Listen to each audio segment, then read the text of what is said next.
game တစ်ခုကကျွန်တော်ဘဝရဲ့တစ်စိတ်တစ်ပန်းကိုပြောင်းလဲတက်ရောက်မှုရှိစေခဲ့လို့ပြောရင်ကျွန်တော်အပေါ်တွေပြောရဖြစ်မှာဒါပေမဲ့အဲ့ဒါအမှန်ပဲဗျအဲ့ဒီ game နဲ့ကျွန်တော်စပြီးထိတွေ့ဆုံးမိတဲ့အချိန်က2020 COVID-19 pandemic ဖြစ်တဲ့အချိန်အဲ့တော့ကျွန်တော်က Bangkok University မှာ second year ကျောင်းတက်နေတဲ့အချိန်ပေါ့ဆက်ဖြစ်တော့ကျွန်တော်အခန်းထဲမှာပဲတယောက်တည်းရုပ်ရှင်တွေကြည့်စီးရီးတွေကြည့်ပြီးတော့အတူဆွဲတာကိုကျွန်တော်တေချာလေ့လာပြီးပုံလေးတွေစပြီးဆွဲဖြစ်တယ်နောက်မှကျကျွန်တော်တကယ်ချင်းခက်စစ်ရဲ့အဆွဲကောင်းမှုကြောင့်ကျွန်တော်ဒိုတာ2ဆိုတဲ့စပြီးဆော့ဖြစ်တယ်2020နှစ်လေတော့ဖြစ်မှတင်တယ် PC game တွေလည်းမဆော့ဖြစ်တာကြာပြီဖြစ်တဲ့ကျွန်တော်ဆော့တော့ဘယ်ပြောကောင်းမလဲဗျာ share ဆဲခံရအောင်နောက်ပိုင်းမှာတော့ခက်စစ်ရဲ့ border တွေနဲ့တူဆော့ဖြစ်ကြတယ်လိမ့်စုခံအစဲခံရတာပါပဲကျွန်တော်ကပောက်ကရတွေလောက်ဆော့နေတာပေါ့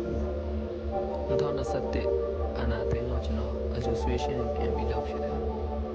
ပုံလေးပါဆွဲတင်နောက်ပိုင်းတကယ်ချင်းချုံနဲ့ပေါင်းပြီးတော့ဒီကိုဗစ်ကြောင့်ရောအာနာသိန်းမှုကြောင့်ရောကြောင့်မသက်ဖြစ်တဲ့ကလေးတွေကိုစတင်ပြီးဖြစ်ကြတယ်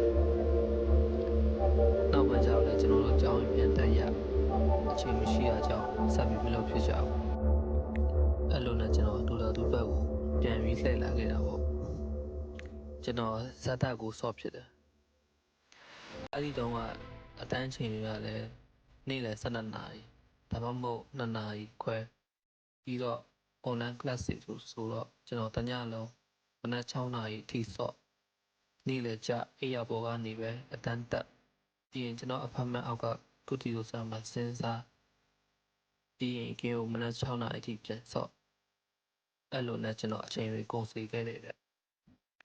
ဘာဖြစ်လို့အဲ့ဒီလောက်တောင်ကင်းကိုဆော့ရတာလဲကိုယ့်အတွက်အကျိုးတစ်ခုဖြစ်မဲ့ဟာဒါမှမဟုတ်အခြားသူအတွက်အကျိုးတစ်ခုဖြစ်မဲ့ဟာဘာလို့မလုပ်တာလဲလို့မေးကျွန်တော်လည်းကိုယ့်ကိုယ်ပြန်ပြီးစဉ်းစားမိတယ်ဗျ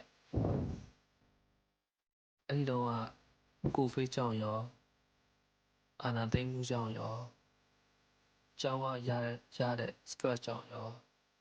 financial ကြောင့်ရောကျွန်တော်တော်တော်လေး depression ဝင်နေခဲ့တာပဲစဉ်းစားကြည့်ရရင်ဘာမှမဟုတ်တဲ့ refugee တယောက်ပေါ်ကနေ scholarship တွေရ international university ထိကျောင်းတက်နေတဲ့လူတယောက်အနေနဲ့ self development တွေ community development တွေအကြောင်းကောင်းသိပါတယ်ပြီးတော့ကျွန်တော်က passionate ဖြစ်တဲ့တဲမှာပါတယ်ပထမဦးဆုံးကျွန်တော်ရတဲ့ scholarship က communication at major နဲ့ဒါပေမဲ့ကျွန်တော်ကဒီ media production major ကိုပြောင်းတက်ဖို့ထိအထုံးတက်ခဲ့တာကျွန်တော်တက်ချင်တဲ့ major မှာမတက်ရရင်ရထားတဲ့ scholarship ကိုတော့ကျွန်တော်မယူဘဲနဲ့ကိုလုပ်ချင်တာလုပ်မယ်ဆိုပြီးတော့ဆုံးဖြတ်ခဲ့တဲ့သူအဲ့လိုလူတယောက်ကဘာရဲ့အကြောင်းမှမသိကျွန်တော်ရမသိဘာမှလုပ်ချင်ကန်ချင်စိတ်မရှိတော့တာပဲဗျတဖြည်းဖြည်းနဲ့အရာရာကိုစိတ်ကုန်လာတယ်လို့ပဲပြောရမယ်အဲ့ဒီတော့ဘာမှလည်းတွေးနေစဉ်းစားမနေတော့ပဲဒိုတာသူကိုပဲဆော့ခဲ့တာဟုတ်တယ်လေဒိုတာသူဆော့ရင်ဘာမှကောင်းလဲရောက်မလာဘူးအာယုံတွေအကုန်လုံးကဂိမ်းထဲမှာပဲကျွန်တော်တို့တော်တော်အဆင်ပြေတယ်လို့ပဲပြောရမယ်ဒူးခုဆိုဒိုတာဒူးပဲစိတ်နှစ်ပြီးဆော့ဖြစ်တယ်အဲ့ဒီတော့ကလည်းလူတော်တော်စုံတယ်ဗျကျွန်တော်တို့ဒီ Discord ထဲမှာဆိုရင်အမြဲလူအပြည့်ပြီးတော့အဲ့တောင်ကအဲ့ဒီ game တူဆော့နေတဲ့လူတွေနဲ့လည်းကျွန်တော်တခါမှအပြင်မှာမတွေ့ဘူးအကောင်လုံးကခက်စစ်ရပေါ်လာတယ်ကျွန်တော်ဘန်ကောက်မှာကျောင်း၄နှစ်တက်လို့ရခဲ့တဲ့တငယ်ချင်းတွေထက်ကျွန်တော်ဒိုတာ2ကြောင့်ရခဲ့တဲ့ border တွေနဲ့ပဲပို့ပြီးပေါင်းမိတယ်အခုထိလည်းသူတို့နဲ့ပဲ2ခုဆိုဆွေးနေတန်ပင်အာရတော့အခုညီလွန်ရင်ပေးလိုက်တောင်းလိုက်ပေါ့ဗျာဒါပေမဲ့ကျွန်တော်ကိုအချိန်တွေအကုန်ခံပြီးစော့ပြီးလို့နောင်တရလာမင်းတော့ကျွန်တော်နောင်တမရပါဘူး နှီးကုံချုပ်ရမယ်ဆိုရင်တခါလေတော့လည်းကျွန်တော်တွေးမိပါတယ်တကယ်လို့များငါသာဒိုတာသူမစောမိဖြစ်ခဲ့ရင်ဘာတွေများလုပ်နေမလဲလို့ Butterfly effect တွေ multi dimension ရုပ်ရှင်တွေစီးရီးကြည့်ပြီးတော့လေဒိုတာသူမစောမိဖြစ်ခဲ့တဲ့ universe ကငါတကောင်အခုချိန်ဘာတွေများလုပ်နေမလဲ